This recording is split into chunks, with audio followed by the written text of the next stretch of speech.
reach is much less. Reach is much, much less. And if you just look at, I mean, you're only, you and a few others are the only people who can compare with the actual platform size of an NBC, a CBS. I mean, yeah, fewer people watch them now than they did 20 years ago. But if you look, man, like you're still getting 5 to 8 million viewers every single night for each of the major networks on the nightly news. That's incredible reach, right? Yeah. There's still a lot of power there. And, to your point about like the comparison, Fox News, number one, if you look at Fox News' viewership compared to NBC's, it just NBC dwarfs it. But more importantly, in some ways, is Fox News, which I do think is very important.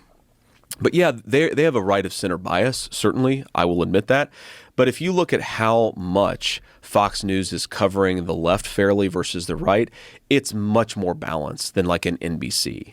Right? Like NBC would never have an interview with Donald J. Trump where the journalist is asking tough questions, but is like sitting down and broadcasting Donald Trump for an hour. Fox News would do that for Kamala Harris, and they did do that for Kamala Harris, and there's a real difference there. Well, there's also like the way Brett Breyer interviewed Bear. How do you say his name? Bear. Yeah. The way he interviewed Kamala Harris is very similar to the way he interviewed Donald Trump. Exactly. Exactly. And nobody accused him of doing anything sneaky then. No. Or no one was even angry at him then. Well, because the expectation is that you're going to interrupt and you're going to fact check and you're going to try to actually do the job of an interviewer. But the expectation is that if you touch Kamala with anything other than kid gloves, you're not allowed to do that.